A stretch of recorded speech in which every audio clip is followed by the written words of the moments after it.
السلام عليكم، مرحبا بكم في فيديو جديد. اليوم جبت لكم رغيفات صغار معسلين جولدات مورقين وخفاف بطريقة سهلة ومقادير بسيطة متوفرة في كل بيت.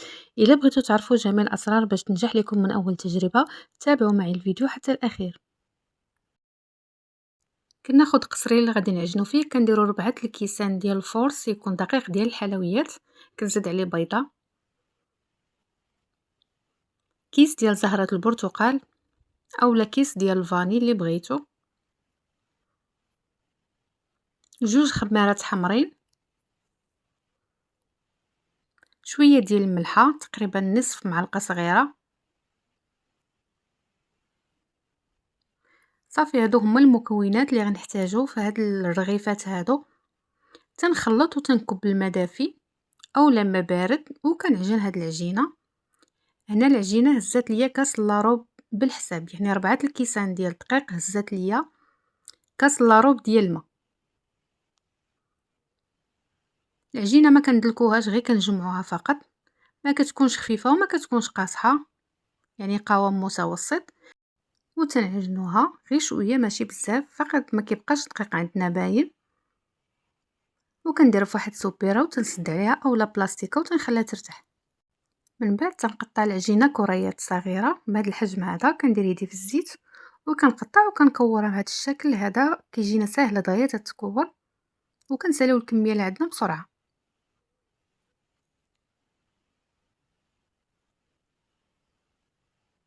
صافي من بعد ما كنكملوا الكميه كندهنوه مزيان بالزيت من الفوق باش ما ديرش لينا القشره. وتنغطيها بواحد البلاستيكه وكنبدا بالحبات الاولين هما اللي كنبدا بهم. كناخذ الكره الاولى كنبسطها مزيان، في الاول كنبسطها بالزيت فقط.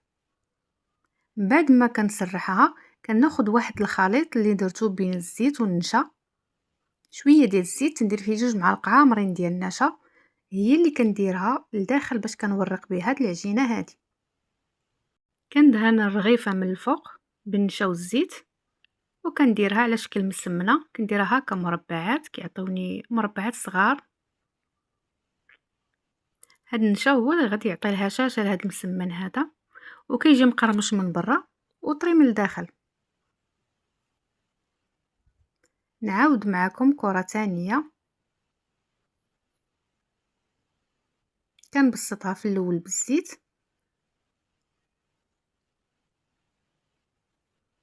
ومن بعد كندير هذاك الخليط وكنطويها وكنستمر هكا حتى كنكمل الكميه كامله اللي عندي. هاد الطريقه اللي درت معكم هي الطريقه الاصليه ديال هاد الرغيفات المعسلين، هي الطريقه الاولى اللي كنا كنديرو. من بعد ان شاء الله وغادي نشارك معكم رغيفات اخرين اللي كيتورقوا بنشا وبطريقه اسهل.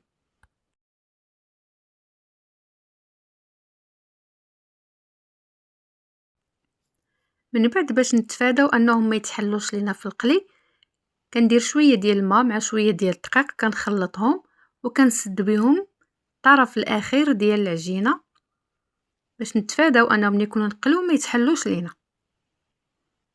حتى كنسالي الكميه كنحط بحال هكا شحال من وحده 3 او 4، كنحل الطرف فقط كندير فيها هكا العجينه وتنضغط عليها غير واحد شويه وتنحطها في مقله ديال الزيت اللي تكون زيت ساخنه. مني كندير في الرغيفات تنقص النار وتنخليهم يطيبوا على المهل.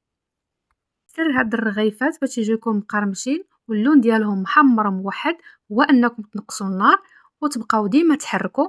كيف ما كتشوفوا كتلوحوا الرغيفه في الاول كتهبط لتحت بحال الشباكيه، مني كطيب كتطلع الفوق.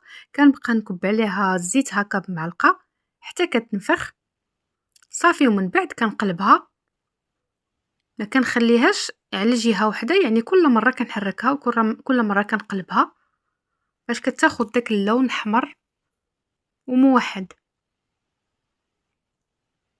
ضروري هنا من العافيه ما تكون ناقصه، ماشي بزاف شمعه وانما شويه. الا نقصتو بزاف راه غادي تشرب لكم الزيت، وإلا جهدتو عليها راه غادي تخطف لكم وغتبقى من الداخل خضره. صافي من بعد ما كتحمر كنهزها تنسقطرها وتنديرها في شي صفايه حتى كتسقطر مزيان من هذاك الزيت. هذا هو الشكل النهائي من بعد ما تقلات، كتجي كامله محمره ولون موحد، منفوخين مقرمشين ولذاذ.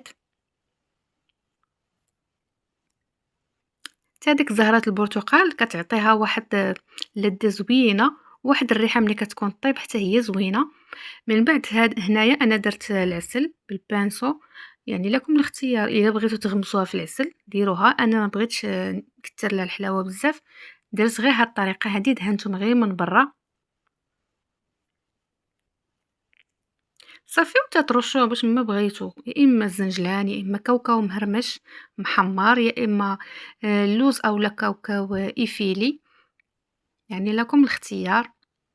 انا هنا زينتهم باللوز ايفيلي، هذا هو الشكل ديالهم بعد ما طابوا. هاد الرغيفات كيجيو زوينين مقرمشين وهشاش ومحمرين، نزينو بهم الطبلة ديال نهار العيد او الايام العاديه. وإلا عجبتكم وصفة اليوم ما تنساوش لايك والاشتراك في القناة وتفعيل الجرس باش يوصلكم كل جديد، ونتلاقاو في وصفة جديدة ان شاء الله. نخليكم مع الرغيفة غادي نحلها وتشوفوها كيفاش دايره من الداخل، ونتلاقاو ان شاء الله في فيديو جديد باذن الله.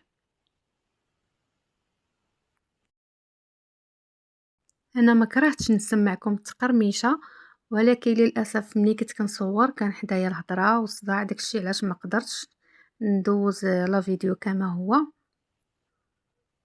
ولكن راه كتجي مقرمشه وزوينه.